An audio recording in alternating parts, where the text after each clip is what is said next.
Yeah, so Antonio and Okay, yeah. Ricky, they were all in the Zoom chat with me. So thanks guys for coming back over. Sorry for that confusion. Um, let's get on stage. We can have up to 9 people, so we have room for 7 more. If you want to join us for the first round of questions, we can take turns too. Make sure to click that share video and audio button. It's orange. You'll pop up at the bottom of our screen and we'll bring you up.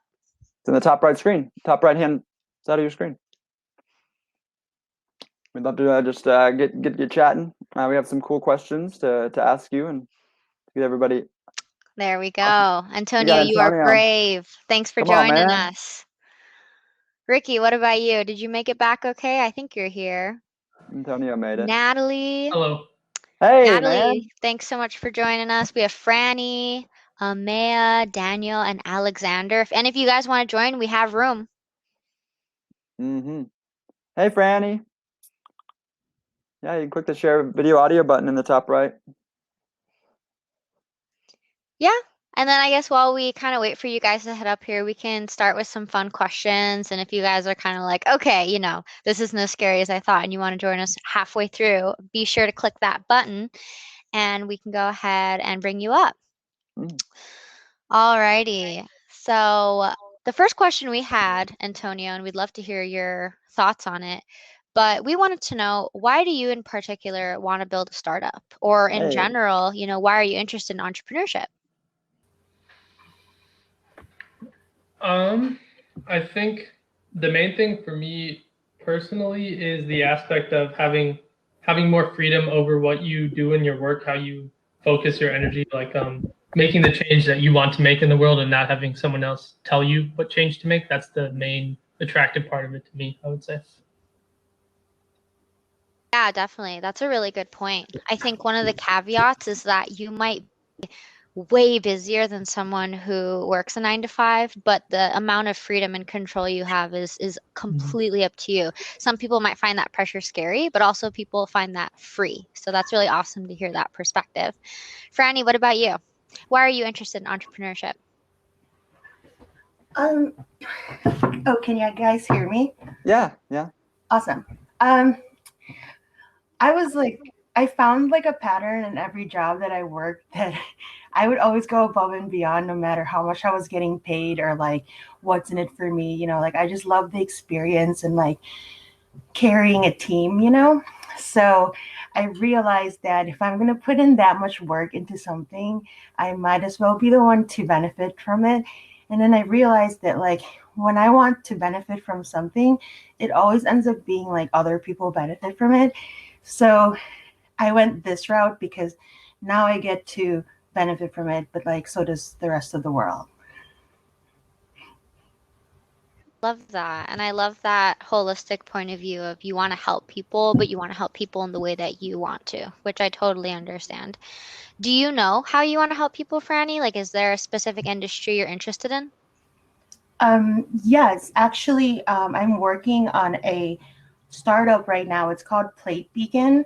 And I mean, before the pandemic, it only started out with like connecting restaurants with non for profit organizations to allocate their excess food to towards local hunger and food insecure populations.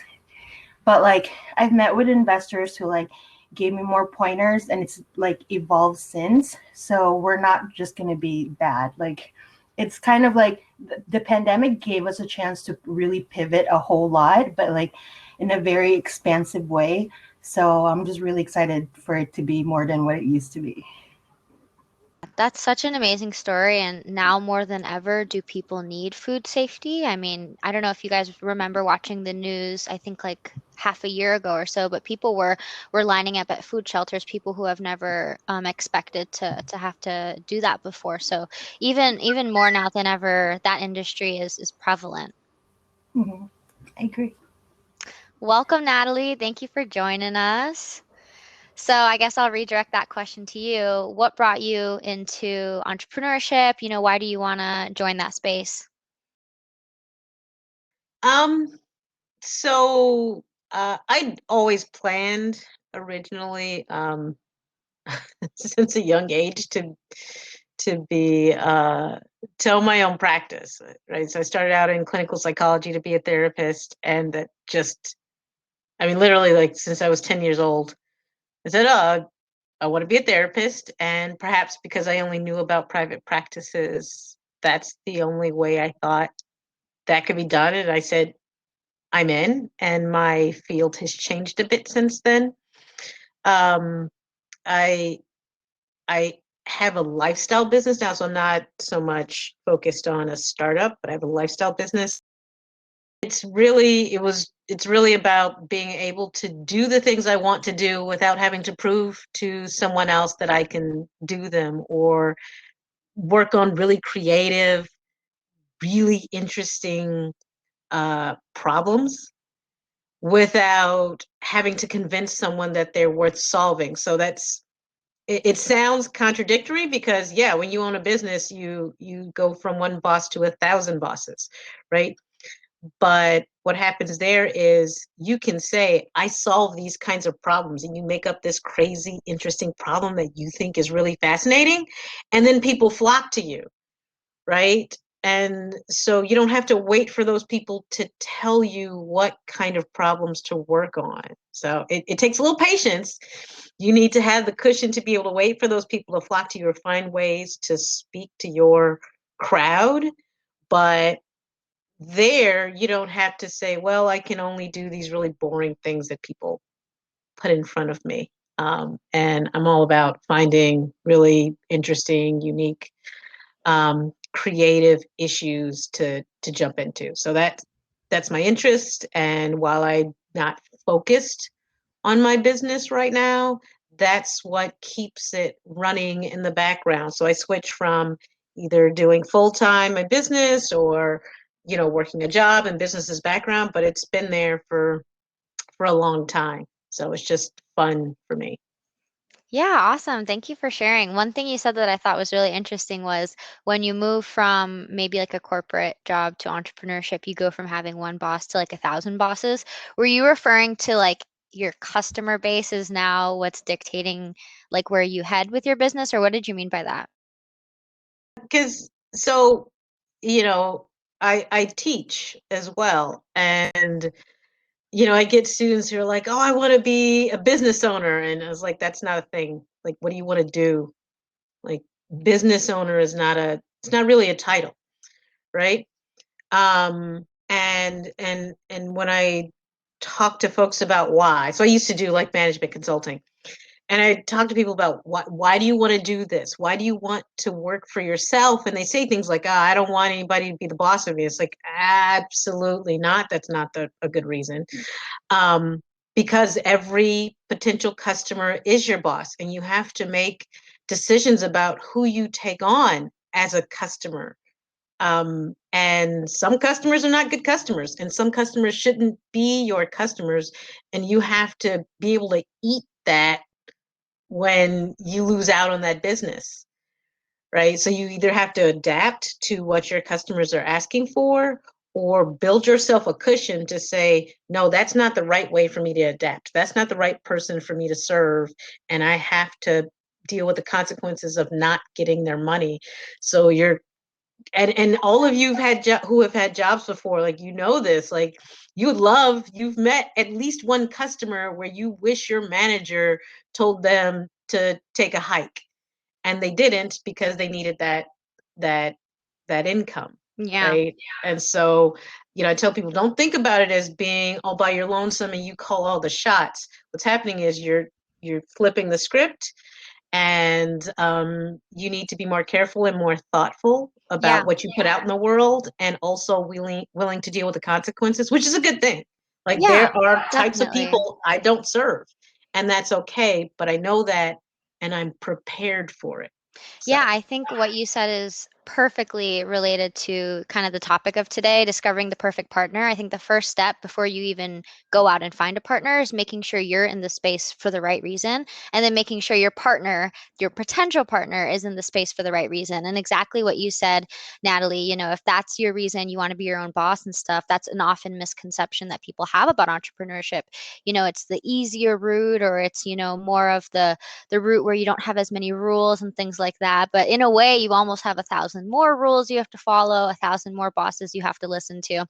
If you guys are interested in a cool resource, there's an excellent video on YouTube by the Y Combinator co-founder, the guy who went to Stanford, and he has an amazing talk about why you should and should not start a company. And those are the type of people you want to make as your partner. So just to kind of throw that out there. Looking to the audience, the room is filling up pretty quick.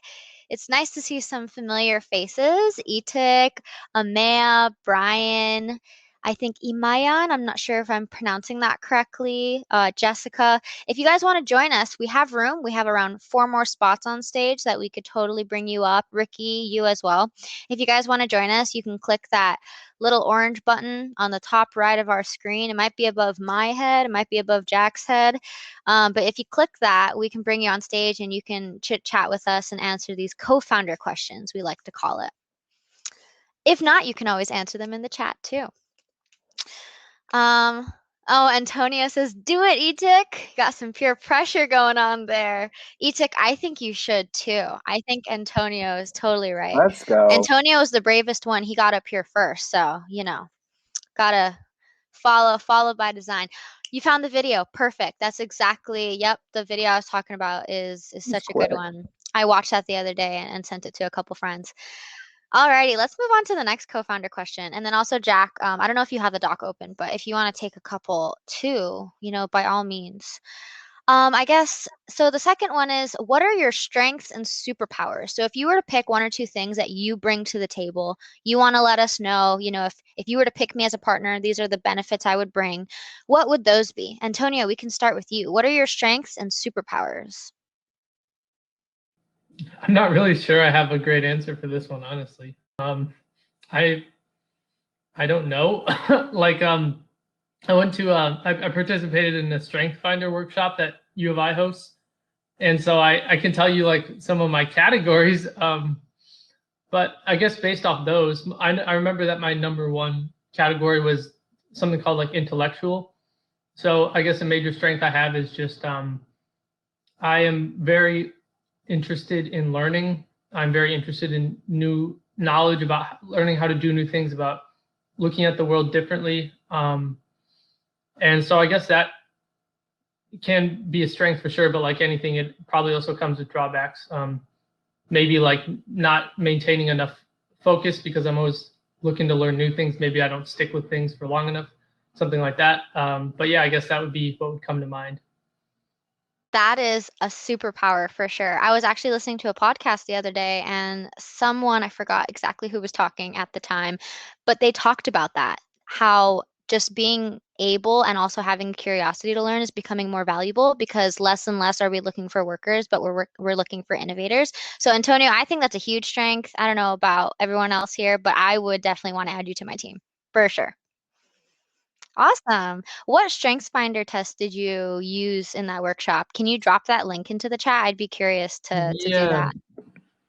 I don't think it's free, unfortunately. I was able to take it through the program that was free to U of I students. But I can send a link. I think it's just called StrengthsFinder. I'll send a link. Okay. Yeah. Maybe. I've taken it before. It's a good one. Yeah. Jack, we should get our school to maybe do a little license there. That'd be fun. Oh, it's called, you said it was for the UIUC students? Is that what you said? Yeah, it was a workshop that they host through something called, I think their Leadership Center, and they have a lot of different workshops. This was just one of them. It's called the Clifton StrengthsFinder test. So you can find it, just search it up online. Yeah. Cool. Yeah, if you can drop that link, that'd be awesome. Franny, what about you? What would you say your strengths and superpowers are? I'm gonna try like the video on, even though I'm not like as presentable, because like I always read that like having your video on during meetings creates like trust. It builds trust and stuff. So I try to make that like a culture at my startup. It's very hard, but I feel like a professor. Like, come on, guys, turn on your camera.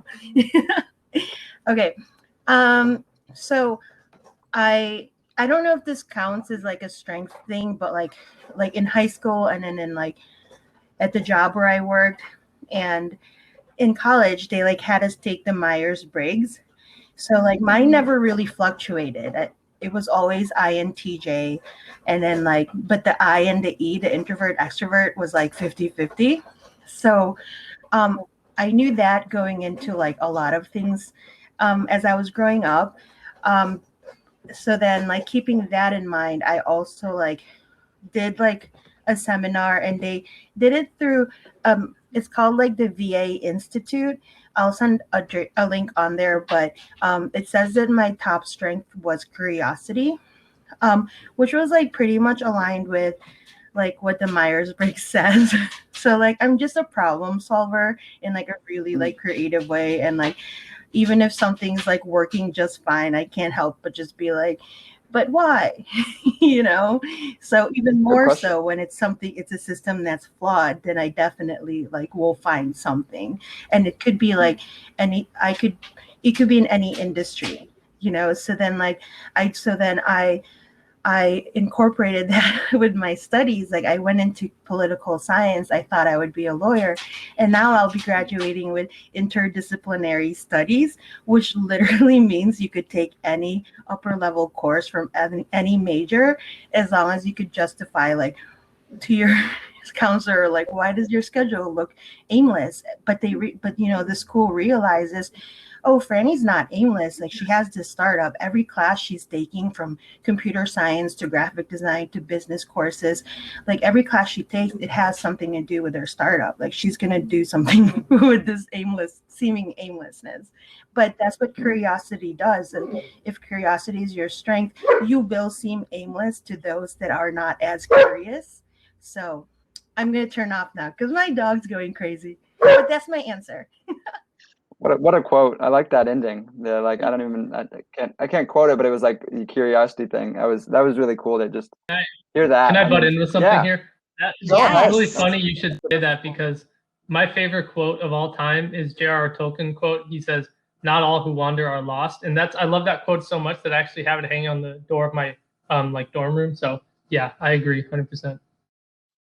Going to loop you in anyway, Antonio. I feel like you and Franny have very complementary skill sets, because if Franny is constantly trying to figure out the why to how things work and how these problems, could be solved, and Antonio, you're just right next to her, just being like, yeah, I want to learn all these things, and I just learned this other new skill set the other day. I feel like that would be a really cool complementary skill set. But thank you for sharing, Franny. That's so awesome. And I've heard interdisciplinary studies before, but now I have a way better understanding of what that is. And I was also going to ask what you studied, because I feel like curiosity can be very beneficial in a lot of industries, even the tech industry too.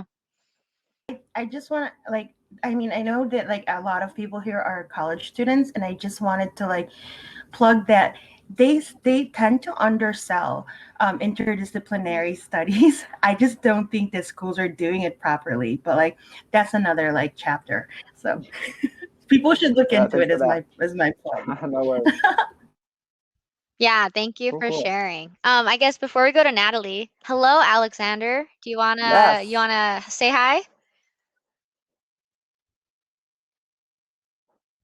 Alexander's a little shy. Alexander, you might be muted if you see that little button at the bottom with the microphone. Click that one. It might Maybe just one be time. some fiddling with your tech stuff. Hopping can be a little finicky sometimes. Nope. Okay. He's gone. He'll be Yeah, back. Don't worry. Alexander might just refresh their page or something. But Natalie, what about you? Strengths and superpowers. I'm sorry, I'm just enjoying. Alexander's like, no, I'm out of here. He didn't want to be up. He didn't want to be up here. What are you talking about? No. Too scary. So this took actually a long time for other folks to point this out, but one of my strengths is persuading people. As you guys can see in the chat, like I'm a behavioral scientist. I started out, training to be a therapist. So, and you think that persuasion goes along with therapists. It doesn't. We don't talk people into doing things. That's not what we do. Or I'm not one of those we's anymore. But that's not what therapists do, right? And that's not how I practiced. What therapists do is help you tell yourself what you're looking for, right? So finding out that I was a really good persuader was surprising, because I'm like, I don't even like giving people advice. I shy away from that. But what I do know that feeds into that is that I get really excited about things. I have very strong feelings about everything. And so that I've been told that comes off very genuine, and then I can get other people excited about things I'm excited about. And that's where the persuasion comes in. So I won't tell people what to do or how to think about something, but I get so excited. My energy and my willingness to explain things gets people on board. And so I'm learning to focus that more and bring that out more in spaces where I know folks are looking for guidance or a recommendation, is say, well, listen, I'm going to give you my experience and my perspective. And then that's just a piece of information for them to move forward with. And it's like stealth persuasion. So cool. I was about to say, so if there's an investor meeting coming up, then you're definitely leading that, right? So I work for a startup, and they had an investor meeting coming up, and I told the CEO, I was like, no, you didn't hire me for this, but we should really talk about your approach to the investors, and not just the CEO's approach and our pitch, but how so sometimes other parts of the team are in the meetings. And I've had conversations with them after meetings. I said, well, here's how investors think, and here's how startup founders think, and here's how business owners think, and users, and you have to focus on this and make this point. And they're like, wow, I wish I knew that before that investor meeting. And I said, yeah, I'm trying to tell the CEO, y'all need to talk to me before this, but I also have another job that I was brought there to do. It's behavioral science, but you're trying to juggle like this big thing that I'm already there for, and these other big things they didn't realize I could do, and we have to figure out which is the priority for the business. Because I can do lots of things, right? But I can't do everything. So even I have to prioritize what I'm saying that I can work on at a given time, and they have to prioritize where they think my skills are best used. So, but yeah, I think I had some talks today about investor meeting. I said, I think I need to go back and tell them we need to talk about that toot sweet.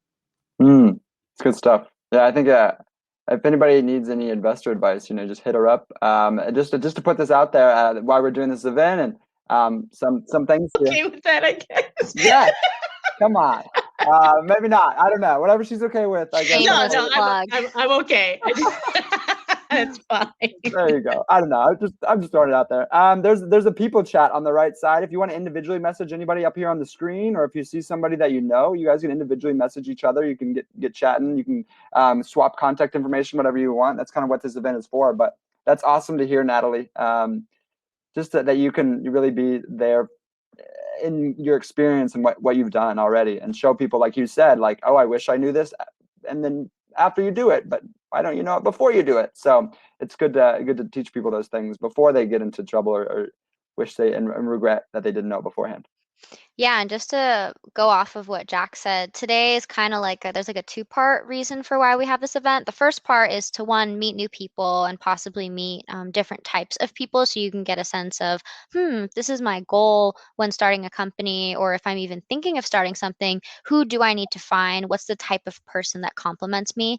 But then also other things to look out for when you're partnering with people, how to discover the perfect partner, but also how to know when they're not the perfect partner. So a lot of the questions we have today are just designed around, tell us a little bit about yourself, and also talk about the different skills and weaknesses that we all have, and kind of how that plays out. So yeah, definitely.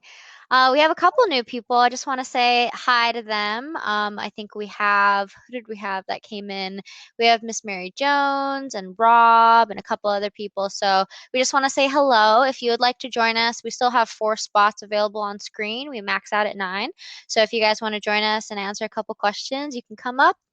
Or you can answer them in the chat, whichever is good. Alexander, I think you're back. If you want to come back up, go ahead. And I know you're having internet issues, so we can literally just keep trying this until your internet kind of connects. We're totally down for that. We got a while. I'll jump into the next question here. So I like this fourth question we got here. So what words would your coworkers use, or your co-founders, or whatever situation you're in, or maybe your family members or friends use to describe you? What would they want other people to know about what it's like to work with you? Anybody want to go first? I mean, Natalie or Franny, you want to go first since Antonio's kind of taking the lead? Go. Yeah.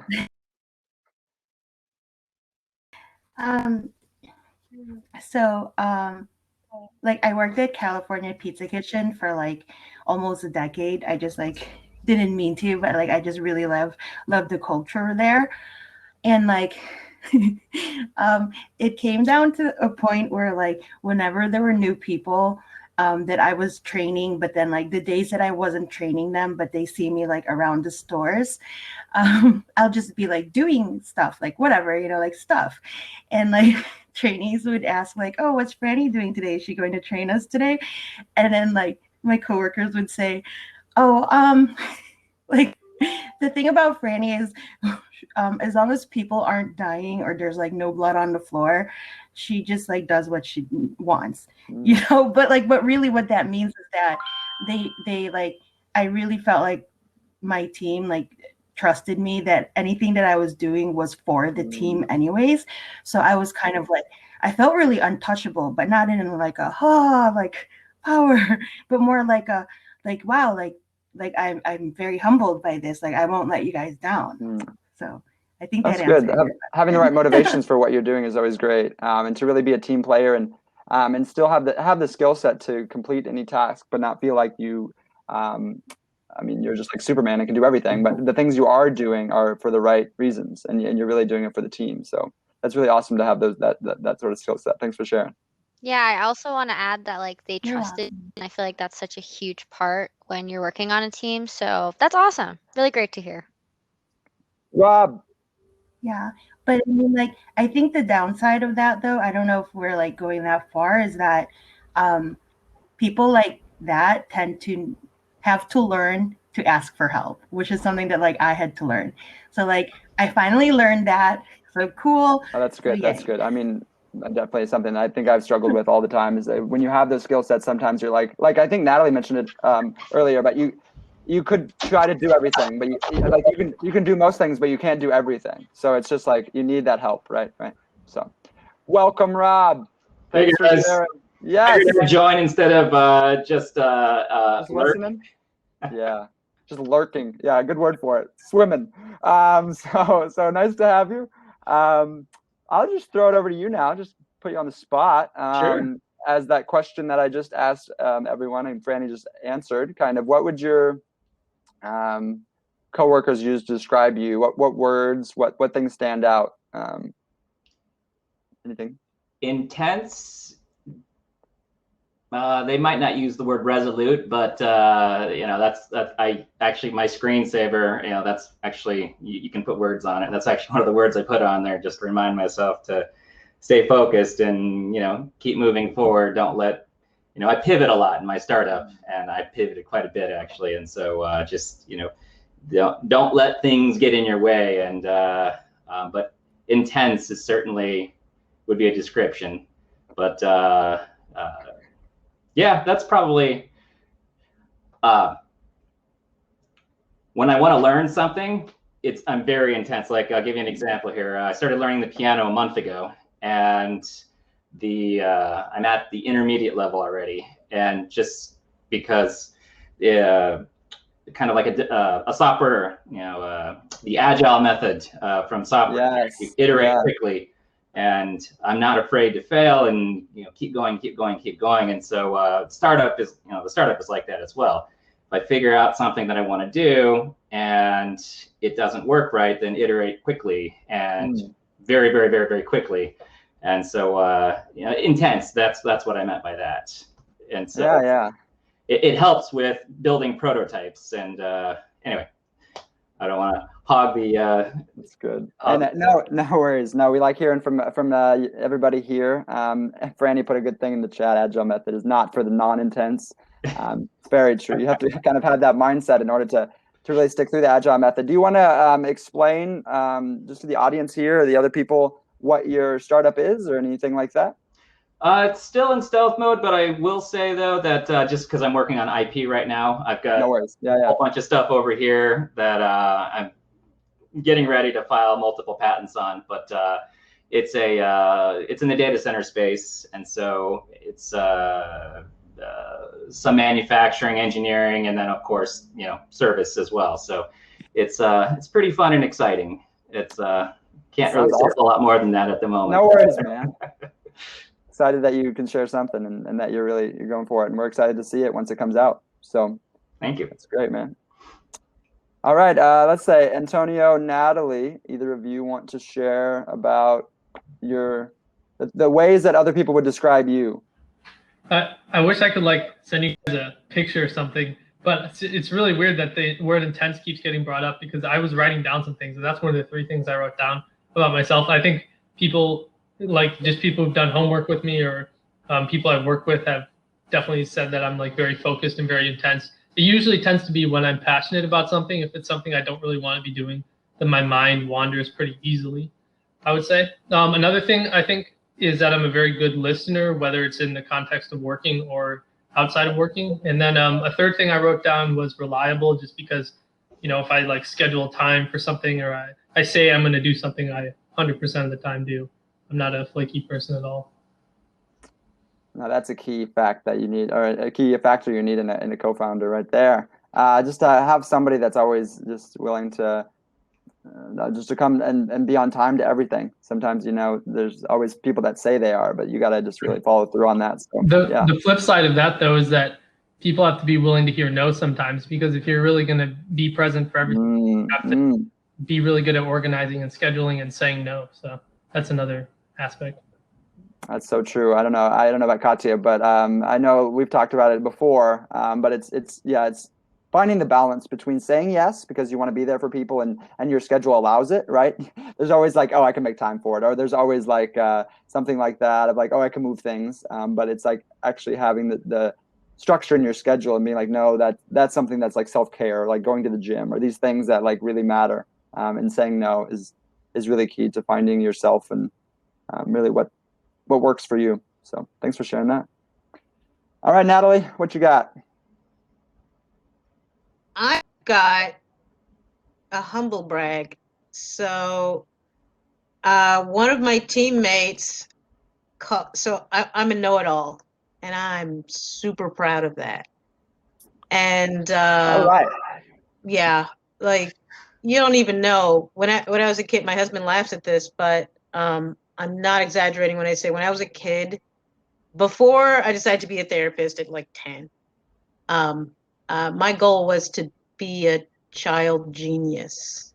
I thought that was a title you could have. So I aimed for that until I found out that's not really a thing, a title you can have. That's a thing your parents do to you. My parents were better than that, thankfully. So that didn't happen. But yeah, anyways, so I wholeheartedly embraced the know-it-all label. And one of my teammates calls me the knowledge bomb. And I was like, you can't put gas on the fire like that. You can't do that. But I say that because I pay attention to everything. I went into psychology because I like people. I pay attention to human behavior, and my training made me really good at it. But I also like culture, history, politics, everything. And so when you pay attention to everything, you start making connections between things. And one of my strengths is I'm going to use it. Regurgitate. It's a terrible word for what I'm trying to say, but I can regurgitate that information very easily. I'll forget where I got it from, but I can put it all together and spit it back out in a way that makes sense. And that's super fun. because then I can have conversations in spaces that are not my expertise. The downside is that my husband says I speak in paragraphs, and that is accurate. So, I'm not going to shame people who have a hard time speaking up, right? But that is not me. And that is why I said, like, I'm trying to give you all space here, because you need that space. I will make space for myself. I will. You're not going to give me space. And I have a lot to say, and I have a lot of backup for that. I'm not one of those people who's like, I'm just going to say stuff that I feel and that equals fact. No, I got some evidence for you. But I still value, I think another strength is I still value other perspectives. So having knowledge doesn't equal the best perspective. It's just one. So while I am a know-it-all, I really want to know other people's know-it-all spaces, because then I get to be even more of a know-it-all. So I'm taking it, all of it in. All right, that was awesome. Thanks for sharing that. And all right, yes, that would good. That's good. Thanks, Rob. Thanks, Rob. You guys can relate on that. You and her husband and your wife, just really like what they're getting from you guys, and all the paragraphs that you talk about, and all of that just nonstop. And then they're like, "Can I talk now?" I have a family member he's my uncle, and I'm just like on the phone with him, and I put the phone down on the table, and he's still talking, and not even knowing that I like. And then you pick it up, you're like, "Oh, he's still talking." Put it down. It's just like, there you go. Rob knows what I'm talking about. So it's like that. I totally get it. But in a lot of cases, or in some cases, that's really necessary to really get that information that other people may forget. Those like key pieces, even if you don't know where it's from, and you're not writing a research paper after you get out of college. So you just need to know where it is. And so really just being able to convince people with that knowledge. That's good. Yeah, I also want to add that, Natalie, even though you use the word know-it-all, it usually has a negative connotation, but from you, I get a really positive connotation. You don't have any of those make other people feel bad aspects, but you do know a lot of information, and I just think that's super helpful. So that's really awesome. Thank you for sharing that. Jack, I was wondering, do you want to go? And I'll give you a little cross-reference of Come whether on. those are the words I would use to describe you, and then maybe vice versa. This isn't fair. I wasn't ready to answer their own Yeah, questions. me neither. We made up these questions. Come on. Come on, man. I jumped in cold turkey here. You can do it. I'll try. So I think one of the words that Antonio used, I think somebody would use for me, is reliable. I really try to pride myself on that. Try to just like what I'm gonna do. I do show up to, and I communicate effectively when I don't, and still am kind of in that space when sometimes I can't come to things, but then very much communicating that I can't. So reliable would be one. Another would also be kind of, I mean, just to use similar words, intense, or not as emotional as I probably should be sometimes, and just looking at it really logically. I think logical is a word. Just when in conversations and when trying to get things done, sometimes it's like just go, and not really thinking about what other people feel, or what other I don't know, what other people might want or not say. Sometimes it's like they're thinking things and I can't tell what they're thinking, and then just like running through things and not actually talking about their heart or what they might be feeling as well. Something like that. Those are the two biggest things that come to mind. I thought of something else, and then it left my brain. So that's all I got. I would add one on for you, Jack. I would Yeah. definitely say empathetic. Jack is the kind of partner where, when I'm really upset about something, I go to Jack, so he calms me down and lets me see the optimistic side of the situation. So definitely want to add that one. But yeah, I would say I would agree to all of those. All right, now you got to go because you asked me that question. So. Okay, yeah, kind of saw that coming. Okay, so I did what Antonio did. I wrote them down because I was like thinking about him. It took like 5 of you for me to figure out mine, but I think I got him. I think the first one is detail oriented. But again, good and bad. I am sometimes way too technical when it comes to conversations, and it's good and bad. I never forget like details that we need to talk about, but then also sometimes they're too much, and I have to know like we just don't have time for those types of things. I think the second one I would say is passionate. again, it's good and bad. Passion drives so much fuel, but when you're too passionate, sometimes you care too much, emotions come out, things get heated. And also I have to kind of almost force myself to be a little less passionate in order to like put the computer down, go to sleep, that kind of thing sometimes. So definitely working on that. And then I think the last one is organized. Almost too organized. Jack knows my Google Calendar, and I think that's why he's laughing. But I would say those are my three. Jack, what would you say? No, it's good. Yeah, one thing that comes to mind, I was actually thinking about it because of the meetings we've had in the past week. But it's that intensity to like not forget things in a way. Like we're in meetings and we're like doing things, and like everybody else in the meeting was like, "Okay, we can move on," and she's like, "No, wait, you got to do this thing." Wait, we forgot these three big things. We forgot these other things, and everybody else would just kind of move on. And there's just always these things that she's just constantly thinking of and not forgetting that everybody else would. So that's one thing that comes to mind. Sometimes it's like annoying in a way because like what she was saying, like good and bad, because like you want to move on, like maybe it's not as like relevant or necessary or important. Sometimes like the importance of things, like everything has the exact same importance to Katya usually. So that's kind of another thing. So. Yeah. Priorities is something that I have to like sit down and actually think about. It's not natural for me. Everything kind of just comes to mind. So All awesome. right. Move on to the next question. Yeah, thank you everyone for sharing that. Can I pick the next question, or you want to Rob, pick it? Rob, you want to go? I was just going to make a comment on, and I didn't catch the first part here, actually. How do you pronounce your name? Is it Katya? Katya. Yes, thank you for asking. And the prioritization, just the engineer in me always has ideas, and then of course, all the other business stuff, and then the engineering stuff, and so trying to prioritize what needs to be done. Oh my gosh, that's a struggle every day. Like you can't see that, but there are 9 screens here on this wall.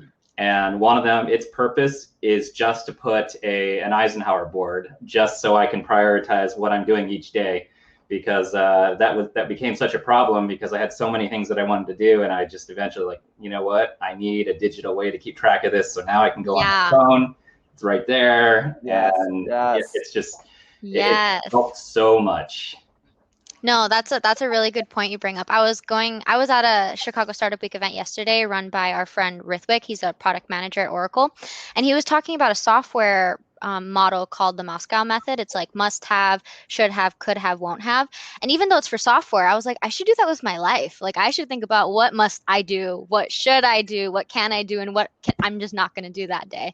So I definitely think I need to figure out my own method. If you have any resources for me, Rob, the matrix is very similar. I mean, I forgot who was talking about it in which session. Maybe we're talking about the same person, but we were chatting offline about the similarities in the 2 matrices, and so it's just that's its purpose, though. Yeah. No, if you want to drop those resources in the chat, I will personally check them out because I need to work on that too. So good. Cool. Katya, you can go ahead and ask the next question if you want. Yeah. Just a time check. I think this might be our last question for the night, Jack? What do you think? I think so. I mean, we're having some good conversation here. So I think so if we go through everybody, and I'm just going to put it out there one last time. If anybody else wants to come onto the screen, we have 3 spots available. Etik, you're still there. Come on. Come on, Etik. We'd love to see your face. I haven't seen you in so long. We're messing with him because he used to be a student at Illinois Tech with us. So, so we'd love to see him again. All right. So this will be the last question. Go ahead. Okay, so I'm gonna pick a fun one. Have you ever failed at anything, and if so, how did you handle that? I think that tells a lot about a person. Maybe we can popcorn this. So whoever maybe goes unmute first. I guess Rob, you're technically unmute. I don't know if that counts you first. Oh, sorry. Say that again. I was looking at the link for the Eisenhower board. So the question is, have you ever failed at anything, and if so, how did you handle it? Well, I mean, yes. What specifically though? So I'll give you an example, like a live example. The first iteration of the startup, that if I had implemented it that way, it would have been a fantastic failure, like very, very expensive failure. And when I realized the issue, I had to pivot, and I've actually had to pivot many times. But that I was ready to raise a ton of capital, and the only reason I stopped is that I had to do a gut check and do some additional market analysis. But it was, to me, it was a failure because I had invested a huge amount of time in it, and I had to completely retool the business model. And it probably was 6 months, maybe 8 months, just evaporated into thin air. But all it told me, my takeaway was, why was it a mistake? How could I have, caught it sooner? And then that helped me with the next pivot. And then I've had to pivot a couple of times, not necessarily for bad reasons, just for better, to pivot in a better, a positive pivot. But yeah, that was pretty expensive in terms of, personal time, actual capital, et cetera, et cetera. So, that's, yeah.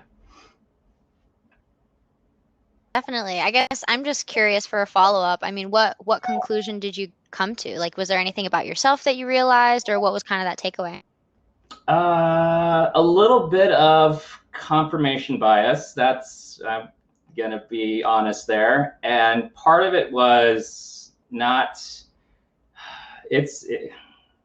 the addressable market in the data center space is gigantic, but my focus was off, and that it's too long of an explanation. But suffice to say, I realized that I wasn't on everything else. I was looking, down at maybe 10,000 feet, but I really needed to be 25,000 feet up.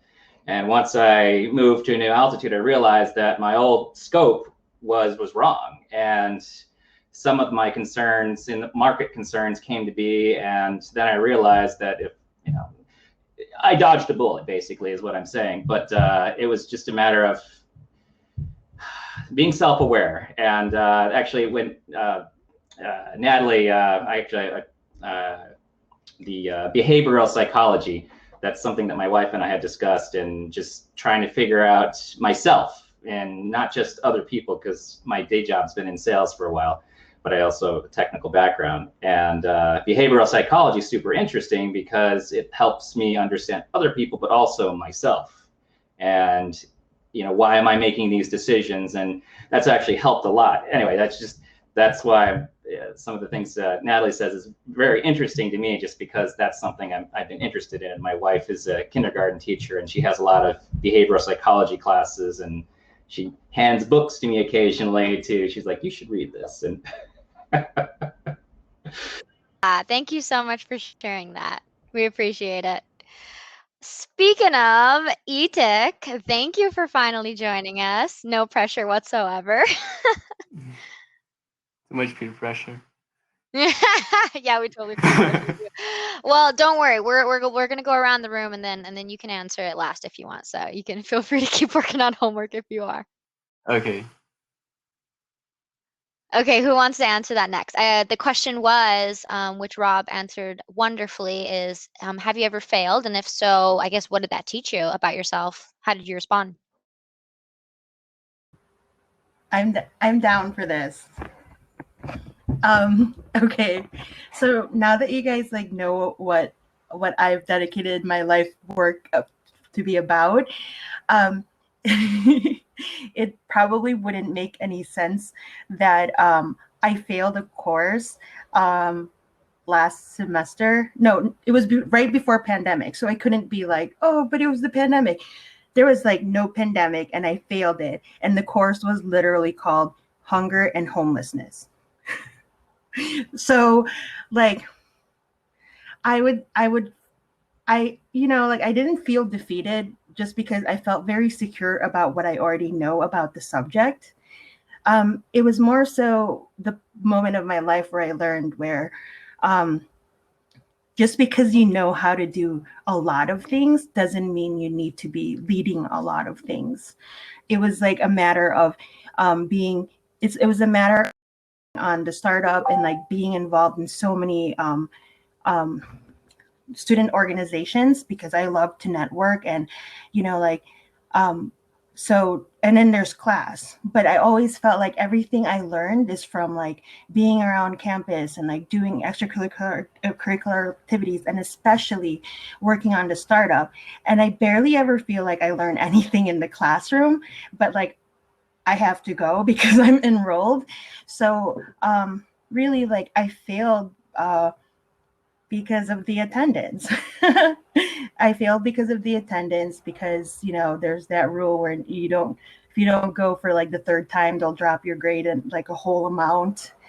But like in the meantime, I was very active with like, so I was editor in chief of the school newspaper. I was putting together like a, like a, like a whole bunch of events for the College of Business Management, and like having like school, like everyone donate their clothes to the to the to the power closet at school, so that it would, because then it was like showcasing it for our etiquette gala that I was also putting together. So there's a lot of like do good things that I was doing, just not sitting in the classroom where people learn to do good things. I just feel like I'm so past learning and I just want to go out there and do already. So anyways, I would say that I had to step down from a lot of things and just really evaluate and like prioritize like what is most important, and you have to choose only a few. You cannot do all. You can't do all.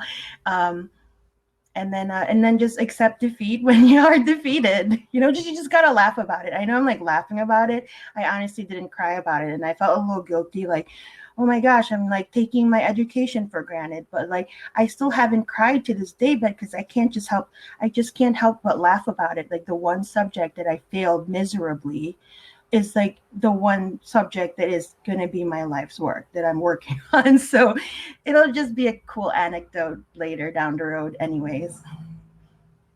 Yeah, definitely. And I think I 100% agree with how you view it. I mean, you were still doing amazing things, you were impacting people, you just weren't showing up to class. So, like that's a really yeah, thank you for sharing that.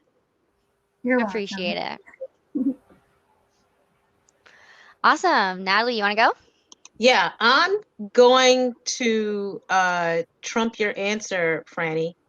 And especially seeing a couple of folks in the chat, or one or two people in the chat mentioning that being relatable. I failed out of college. I went to UIUC. I went to Urbana-Champaign, and I loved it, but I failed out like halfway through sophomore year because I just stopped going to classes, and I started printing a comic book because I felt like it. And I printed that comic book for like 5 years. And it was like an anthology, right? Because I was like, oh, nobody's going to want to read my story, but if I have a bunch of people, their friends have to buy it, right? So I started, that's how I think. I'm like, I don't do one thing. I'm like, oh, but I can make money if I do it like 10 times that, right? Anyways, so printing that comic book got me kicked out because I just stopped going to classes. And I was out of school for 3 years and, you know, moved across the country. But I always wanted to come back because UIUC at the time was ranked like, it was tied for number 3 in the country for psychology programs.